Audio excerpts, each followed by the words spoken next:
This is the limestone lowdown. Hear the sound when you lie through the issues all around. From every corner, let's make it clear. The change we need is starting here. Hi everybody, welcome to the latest edition of the Limestone Lowdown. This is your host, Jared and Amanda. Today we're going to kind of recap our two meetings with our local House of Representatives for this area, Danny Crawford.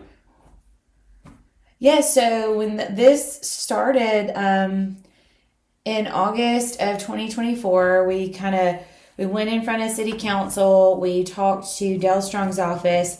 We reached out to our two senators, Tommy Tuberville and Katie Britt.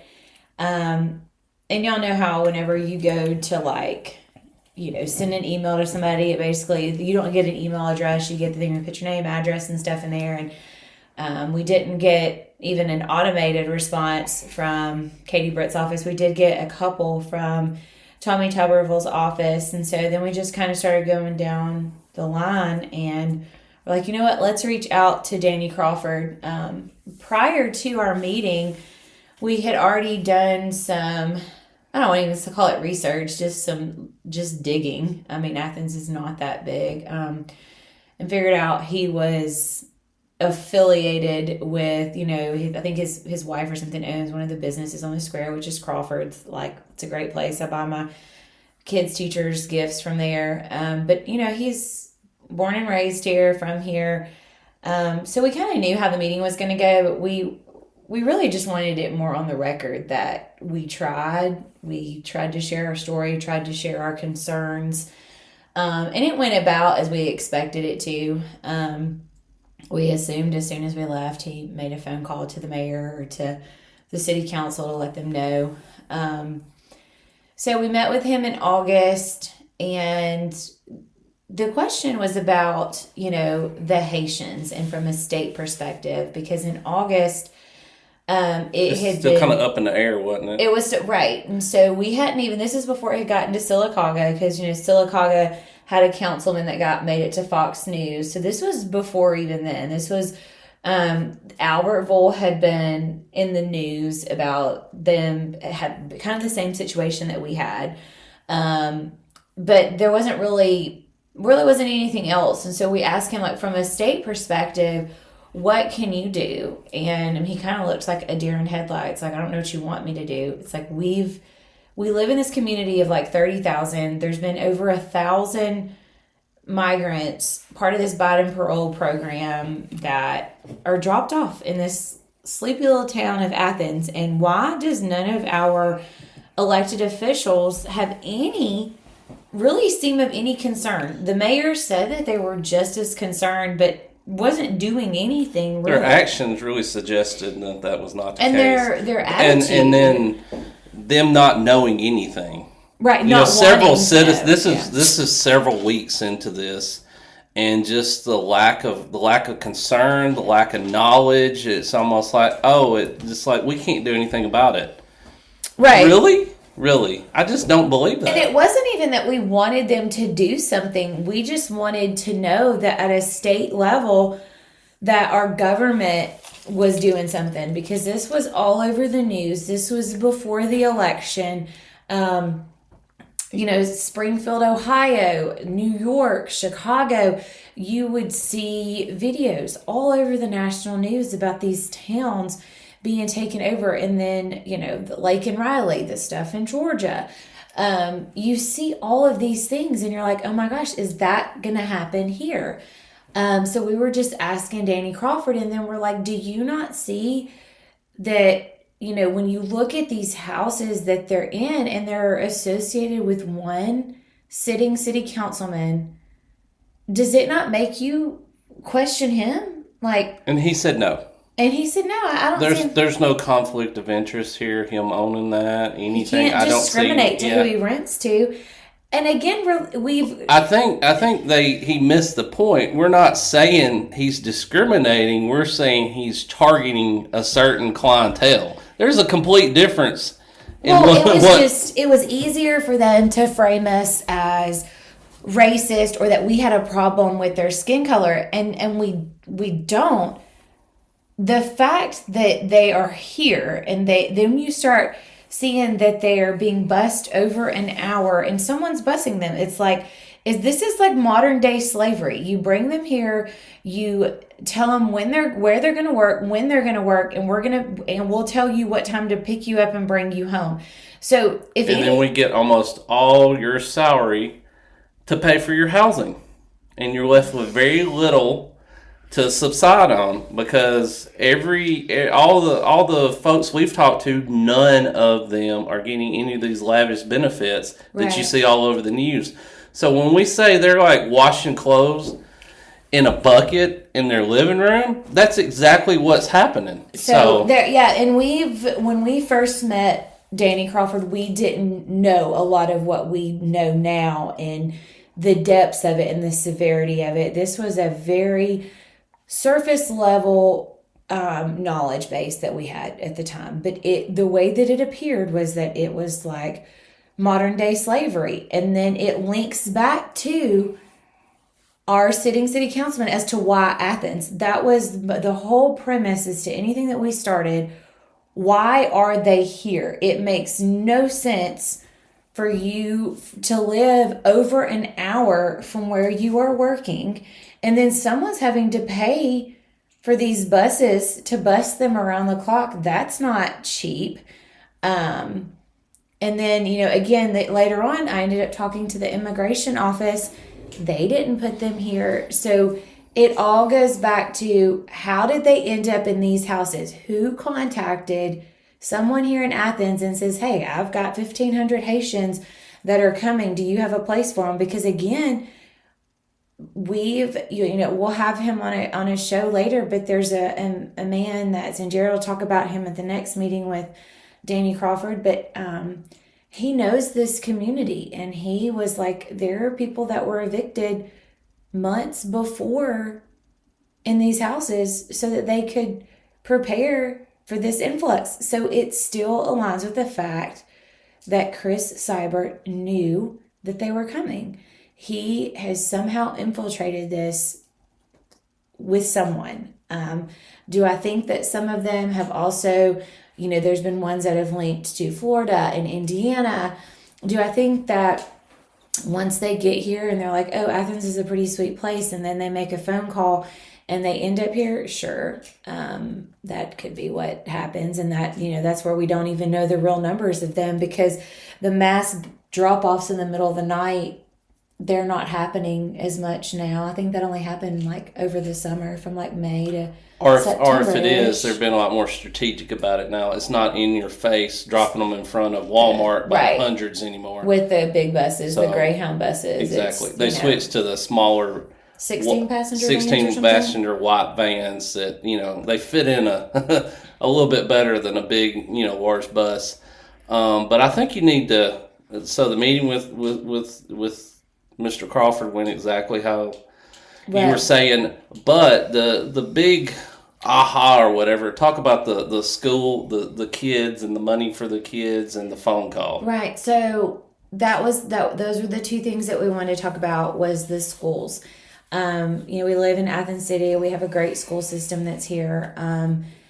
But like I had mentioned about with my son's report or his schedule, that we had to make sure and turn in proof of vaccinations. And, this isn't really like, I don't want it to make it any sort of like up for debate on whether, some people vaccinate, don't vaccinate, whatever. It's not about that. It's more just hypocritical that my American children are expected to turn in a blue card or a religious exemption or however that is. And they kept saying, even on like the day before school, if your kid does not have their schedule, it's most likely because they haven't turned in their blue card, and you're not going to get your schedule because it was a year where they had to get updated shots. And so that still just sparked questions on what are we doing with these kids? And again, calling the superintendent, or not the superintendent, it's calling the school board and asking questions. And they're like, well, we've received money, so your kids aren't going to do without. And Jared and I started having conversations, and we're like, why are they at a certain school?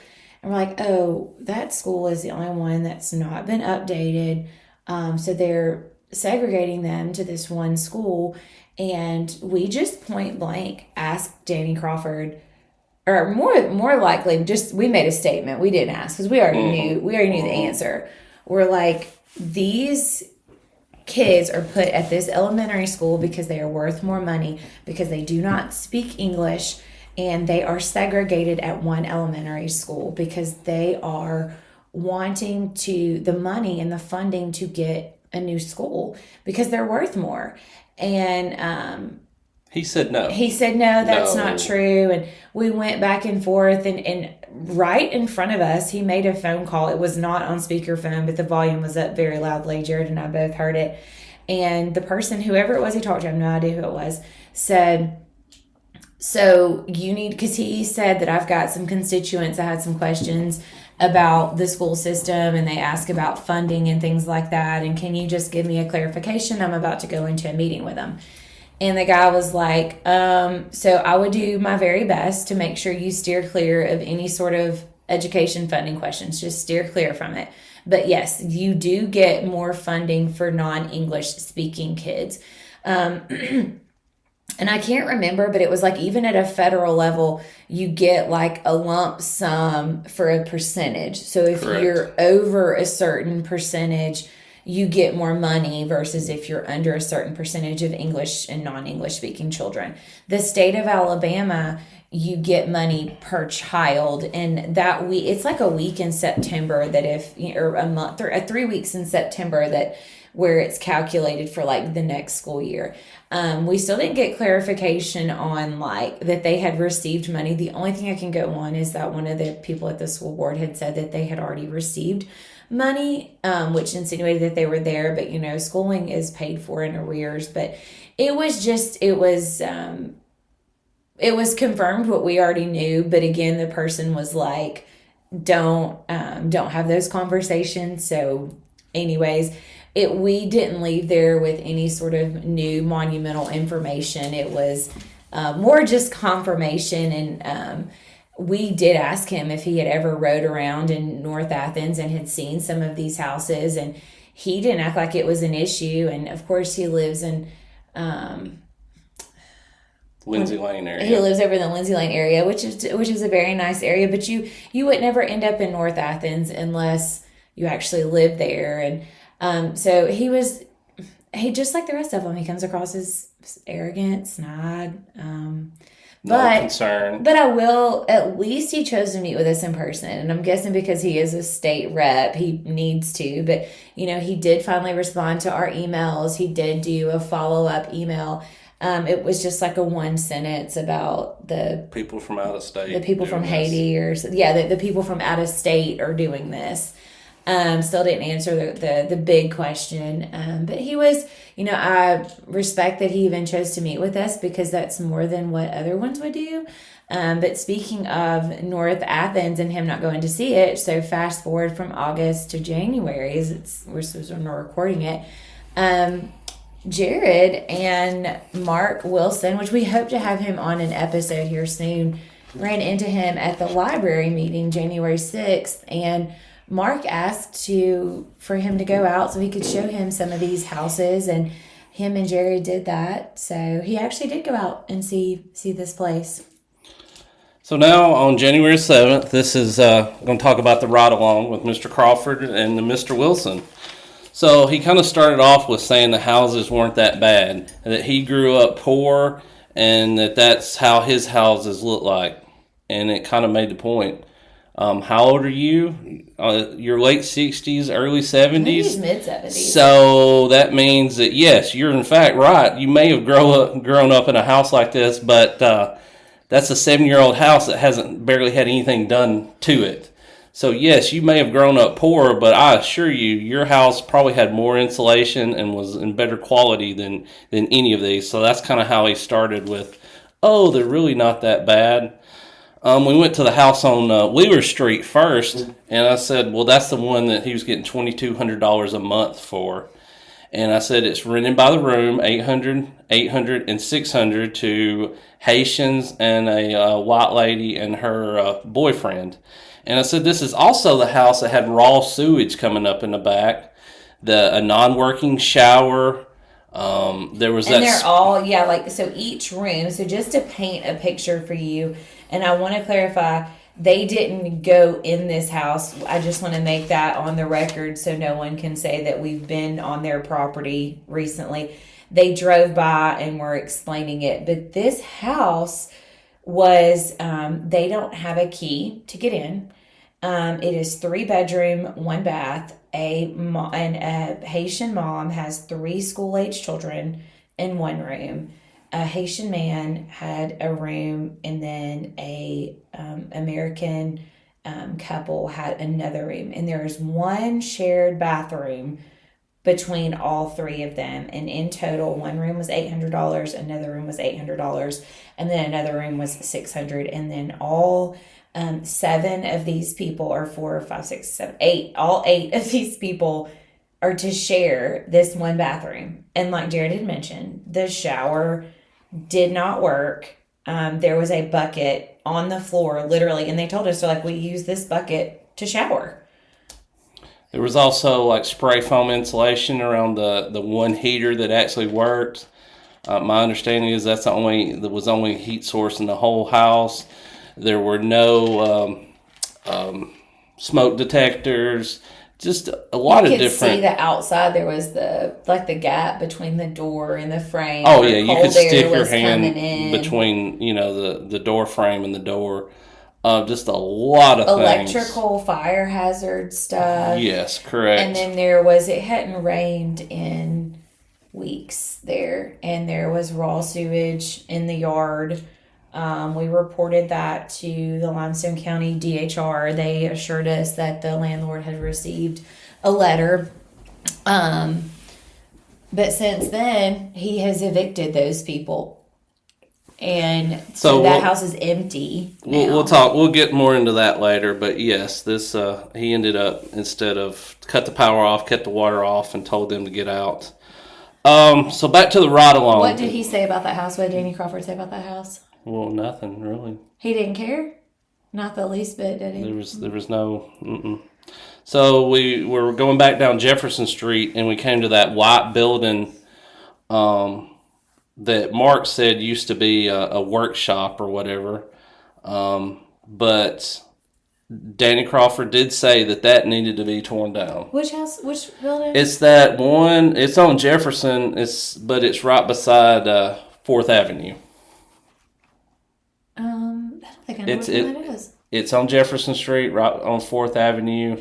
Oh, it's not a house. Yeah, it's got the fit. I know where you're talking about, like right there. Yes. There's those houses, and then it's right. Yeah. Yes. Yeah. That one. He did admit that needed to be torn down, but Mark said that he had reported that house, and the building inspector said that it was structurally sound and nothing wrong with it.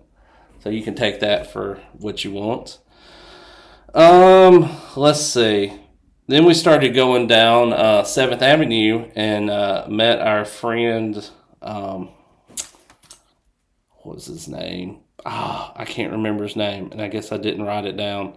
Oh, I know who you're talking about, the guy that, yeah. Yeah, the guy. Yeah. So we also have done a kind of, we'll call it an expose on his house. He invited us in, but we were sitting in the truck, and he walked over to us on the street with Danny Crawford. And actually, Seibert had came by and chastised him for letting us in his house and take pictures, and he was kind of threatened to evict him if anything like that happened again. And he's been in this house for years. And this is recorded, so it's not us making up anything, so it can all be fact checked if need be. But he went into details about how. Oh, he also had a good story about there was a dead tree that apparently if a live tree falls, it's considered like an act of God, and the whoever owns the house that you're renting don't necessarily have to fix your stuff. Okay, like if it falls on your car, it's considered an act of God, so like your insurance would take care of it. But since this was a dead tree, and he was informed about it, when it fell on part of the house and this guy's truck. And he had to go back and forth with Seibert to get his truck fixed. So it's just, along with one this. day this is on a different note. One day you and I were out riding around and he recognized you and he came out and got your attention and he needed $20 for gas so he could go do something, but then he was saying he needed some paint. We've talked to him several times. His house it's pitiful. I'm embarrassed to say. His more so the windows or lack thereof. He has taken like plastic tubs and like cut them up and put the plastic in the windows and then did like almost like threaded it through with like a 550 cord to tie them on there to like make windows. And you can clearly see this even from the road. I mean, it is just, now he's not getting ripped off. He doesn't pay. He's only paying like, what do you say, $285? Something, less than, so that tells you right there, if he's paying less than $300 a month, like you can imagine how horrible this house is. But the irony in that is that if you were to rent that house to a Hispanic or to a Haitian, he would charge $1,000 or more. $1,000 to the Hispanics and then $2,000 for the Haitian. Just going by what we've seen, with the other folks we've talked to. Just by the people that we've talked to, because when we talked to them several months back, it's definitely a lot higher numbers that he rents to the Hispanics. But the Haitians, it's even more. But I think at the federal level, they talk so much about how much money they're supposedly getting. But the people that we've talked to, that just does not seem to be the case. But anyways, back to Danny Crawford. His name was Earl. I remember that. Okay. It's Earl. So then we got done talking with him, and he said he would like a wood heater. So if anybody has a wood heater in the Athens area, they would like to donate to him. We can make sure it gets to him. He said it was funny, and Mark was saying, well, you don't have a chimney anymore when they put change something on the roof. He's like, well, I'll just knock a hole in it. I'll make it work. It's like, okay, Earl. Earl's definitely a character for sure. Yes, you just have to meet him to understand. So as we're, continuing the ride, we got into, he said some of the houses were suspect. Some of them, did need work. And this is coming from a former city councilor. Yeah, he was a councilor. So he's had to know about some of this stuff along the way as well. And mind you, this was just in a ride along. So this was just the appearance on the outside of the houses. Jared and I and Mark have been in quite a few of these houses, and we'll talk about that later. But just like with Danny Crawford, it was just a ride from a bird's eye view from the car, basically. Yep. So Mr. Crawford did say that all the laws should be enforced equally. I mean, there's no who can't agree with that. And he said he had no authority within the city, which, aren't you the state rep in this area? Right. I feel like that's kind of a cop-out. I feel like you could. He also told a great story about he secured some funding for a project on Highway 31, and I did not know this until Mr. Crawford was saying it, that the mayor sets the agenda on what construction projects are like priority. And since this wasn't a priority, it went nowhere. So did he still give them the money? Well, no, they didn't get the money. So they just turned money down. Basically, yes. The project never got done because it wasn't a priority of the city. And it's almost like, could you not make it a priority? Yeah. So you're just losing money basically on a project that needed to happen. Yeah. And it's like, so what when we need to ask that in the future city council. So what exactly are your infrastructure priorities? If not this, then what? Right. So it brought that question up. And he said that it all this goes back to the mayor and the city councilor in that district, that they could enforce the laws and codes and everything else if they wanted to, and he didn't see why they weren't. So I'm like, welcome to the club. But he also washed his hands of it, saying he couldn't do. Yes, basically he said he could anything. not do anything within the city. He could do it on the state level. But if you need anything from the state, call me. Yeah, if you need, exactly.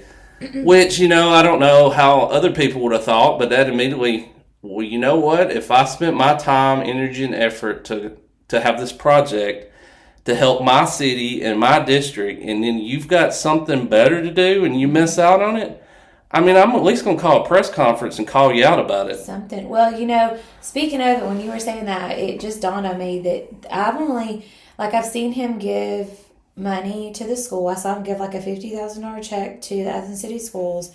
I know he's given money to the football team, and which is part of the school system too. It's almost like they'll take that money, but I haven't seen him give money to the city. And I guess if the mayor didn't want to accept that money for the 31 project, I guess he's going to try again, which I can't blame him. I wouldn't either. So that just leaves more questions for the mayor that he'll probably say, I don't know what you're talking about. I'd have to go back and look. Or scoff in the microphone. He seems to be his favorite pastime here recently. Here recently. But I will give credit to, again, Mr. Crawford for at least riding around with us, at least talking with us. This was probably close to an hour of ride around and conversation. So I do appreciate that, and I will give him credit for that. Again, I don't think anything's going to come of it. We kind of think he's in the clique and the system with all the rest of them. But still, at least he gave us that. Yeah. If nothing but every opportunity to share the story, I guess. Yes, 'cause absolutely.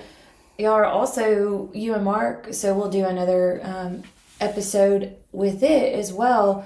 From the library meeting, y'all met with, or Mark talked to Pammy Jamar too, and y'all are set to meet her here soon. So she's over the Limestone County Chamber of Commerce. So just each and every opportunity that we get to share the issues that we see here within the city. And I guess we've kind of talked about the North Athens area, but the best picture I can paint of you is imagine a third world country. Yeah. Imagine that you're on the square in Athens and you drive less than a mile and it's like, holy crap, what country am I in? It's that dramatic of difference. And that's not just our opinion. That's like several people that have ridden through there. This one family that I have befriended and helped them, we go over there often to take them stuff or whatever, check on them. And my son was in the car with us one day. And again, unless you live or unless you have a reason to be there, you don't go through that area of town. Not that it's a bad area. There's just not a reason for you to go through there. And when we were driving over to that house, my son was like, Mom, where are we? And this was, you could throw a rock and hit the square. It is that close, but it looks like you are entering a different country. And if nothing else, by us talking about it, we just want to bring light to that there are more people right off the square that's living a completely different life than everybody else, and they deserve just as much focus, energy, and effort as the rest of the city, and they are definitely not getting it. They're definitely forgotten about and overlooked. So, yeah. Well, thank you for joining us today. Until next time.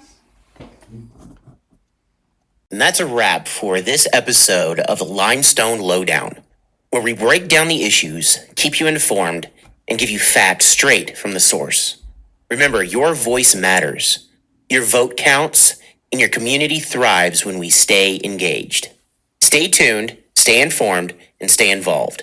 Until next time, keep questioning, keep advocating, and keep shaping the future of the Limestone area. We'll see you on the next Limestone Lowdown.